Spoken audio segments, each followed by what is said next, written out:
to the first ever episode of Growing Palmetto. I'm your host, Devin Johnson. And here at South Carolina State University 1890, our mission is to educate, innovate, and elevate all the citizens in South Carolina. And that's the purpose of Growing Palmetto, to highlight all the innovative things that we're doing for the residents in South Carolina. Now, I got a chance to talk to the head man in charge, Dr. Whitesides, about the vision and history of 1890. Dr. Whitesides, thank you so much for joining our first ever pilot episode of Growing Palmetto. Tell us, today's episode is kind of just to talk about what 1890 is. First of all, tell us who you are and what you do. I am Louis Whitesides. I am the Vice President and Executive Director of 1890 Research and Extension here at South Carolina State University. And what I do is I basically manage our land grant programs. We have 7 offices that cover 32 counties out of the 46 with direct programming, and we do all 46 counties with indirect programming using our mobile unit. So if anyone calls and wants any services that we offer, we deploy a team to go take care of their services and that sort of thing. So we deliver the land grant mission of the university for the most part. When you say land grant, what is a land grant? After the Civil War, Abraham Lincoln knew that, and those guys back then knew that in order to grow the United States economy, they had to educate the citizenry in a few different areas. One had to be agriculture. Agriculture was king. It was before the Industrial Revolution and all those kind of things. So they had to teach the common man how to be smarter at basically life. Back then, the only one that could go to college were rich people and people with land. So the common man, which most of the citizenry was, didn't have access to college. So land grant universities were formed, and where the federal government gave land and money to the individual states to develop universities for the common man. And so that's where land grant universities came, because they were granted an amount of land and dollars to create universities for the common man. And they were supposed to do a few different things. One, they were supposed to teach them in agricultural sciences, military sciences, and industrial arts. So we are 1890 institutions. So at the time, blacks couldn't go to universities. So when the first land grant colleges came out, they were for your white citizens. So blacks was like, what about us? So the United States passed the Second Mall Act of 1890 that created the black land grant universities. You find them in the South. In the North, they were like, okay, listen, we have access. You can come in. Slavery went in the South and in the Midwest and the West at the time. So they just took all the dollars. But the South petitioned to ask if they could split the money they were given and create separate universities for blacks to go to, what were free slaves. The United States said yes. So in 1890, the Second Mall Act was passed, and your black land grant universities were formed, such as South Carolina State. I want to get into the nitty-gritty things now. I had a chance to hear you speak. We all had a chance to hear you speak, and you talk so highly of the organization. But what makes, I know there's 19 different black land grant universities. Yes.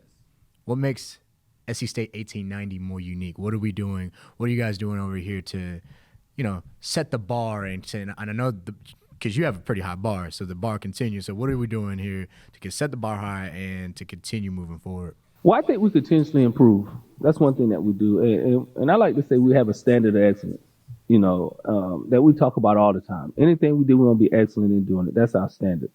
But we see ourselves as the actual information resource of any information you need for our citizens to come to. So someone wants to start a business, they want to plant a garden, they got mental health issues, they got diabetes, whatever your issues are, we want to be that information source that you say, hey, man, how can I do this? Or I want to do this. Who can I call? And we want 1890 South Carolina State 1890 to pop into your mind and know who that agent is, who I can call. If they can't give you the answer, they'll point you in the right direction, help you get there, that sort of thing. So with that, we want to be an information resource for one, and we just want to be a resource for you to achieve a better quality of life and a higher standard of living.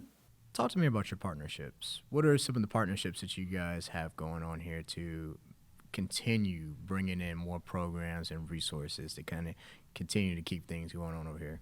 Okay, well, the largest partnership we have is the United States Department of Agriculture. That's a lot of our funding comes from. So we're arm of the USDA. And we partner with them, and they help us set agendas. They accept our plan of work, that sort of thing. So they kind of direct what's actually happening on the national scale. But then when you come down, you talk about the Department of Agriculture in South Carolina. Again, they are our leaders in the agricultural space in South Carolina. So again, they set the agenda. We meet. We talk about, hey, this is what South Carolina State going to do, that sort of thing. This is the area that we want to be in, and they direct us the best way to actually do that. These are the trends in our state. This is where the state going in different aspects of agriculture, those kind of things. So Department of Ag is a big deal for us. Even Clemson University. Clemson is the 1862, which is the largest, one of the largest universities, not the largest university in our state. And they're a land grant. They have offices in all 46 counties, so they're on the ground. So when you think about them, we work with two different clientele. So we work hand in hand with Clemson on a lot of different things. You have your advocates for agriculture and a lot of your agriculture groups. But then we work with DHEC, we work with Department of Health and Environmental Controls and DHEC, work with DSS, Department of Social Services. We work with a lot of boys and girls clubs, a lot of after-school programs, a lot of your elementary, middle, and high school districts. So when you're talking about partnerships are something that allow us to initiate and implement our programs across the state with groups that are already formed together based around some particular idea, that sort of thing. How important are these partnerships? They're very important. When we talk about expansion happens easier when you have partners that's on the same page with you. If I can go to a partner and say, hey, we want to do this diabetes program, they have a diabetes support group already together. Hey, I'm not starting from scratch. You have 20 or 30 people I can come in and relay my information and that sort of thing.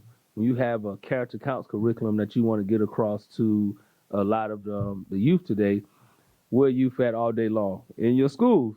So you have a partnership with the schools, and teachers let you use their class of 25 to 30 kids that you can put implement your curriculums to, and start to see the change in behavior and that sort of thing. So partnerships are super, super important for us to expand our programs and make the kind of impact we want to. Yeah. So let's talk about the imagination. Let's talk about that. So let's talk about the funding and then the projects. What projects that is current, what projects is pending, and what's some projects that we got in the future that's coming up. Okay.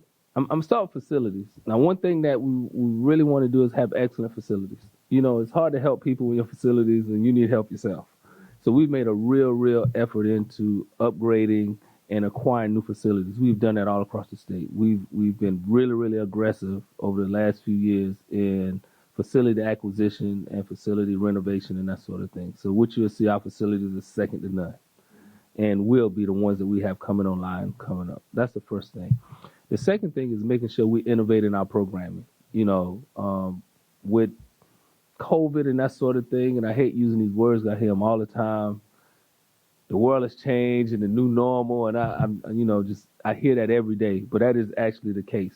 So we have to look at how do we present our information, how do we disseminate our programs. We have to stay on the cutting edge of doing that through social media and those kind of things, and making sure we're doing hybrid and virtual programming as a mainstay in what we actually do. But we have to think about the future and what's the next step of our information dissemination, how we reach the audiences coming up. Thank you, Dr. Whitesides, for that valuable insight of 1890. Next, Growing Palmetto wants to showcase some of 1890's future programs across the state.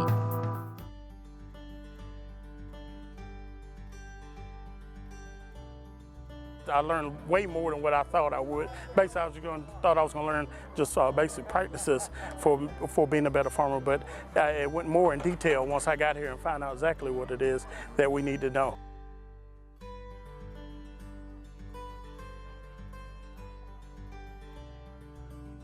The purpose of this workshop, of course, we always try to go with the interests of the farmers, and this workshop was done with the interests of the farmers in the region, and they wanted more information on, of course, cattle production. And of course, cattle production related to maintaining their herd in the proper manner, and of course, for them to, be economically viable for their business also.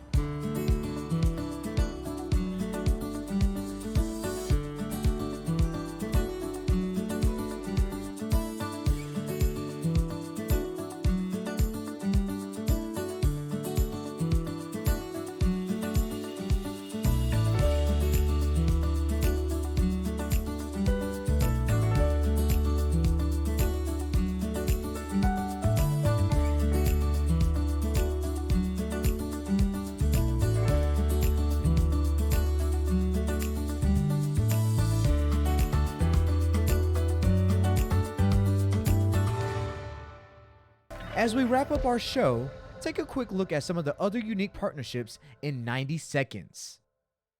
Vision, mission, purpose, and knowing your why. I want you to know you're very special, and I'm extremely proud of you.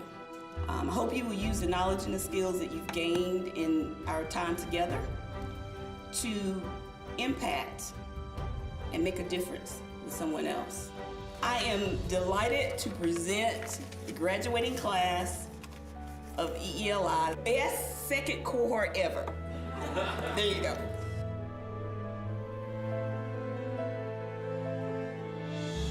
We are extremely overjoyed to expand our partnership with John Della Howe by officially offering 3 full ride ag scholarships to 2 exceptional students, Mr. Jaquez Perry and Mr. Jake Simpson. As a recipient of the Agriculture Innovation Scholarship, we will zero out your tuition, room, board, and college fees after all other scholarships has been applied to your account.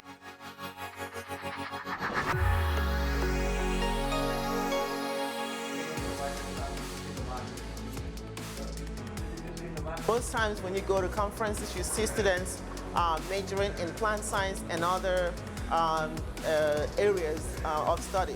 But in this particular conference, everyone that gathered here, 1,000 plus, are all focused on agricultural research.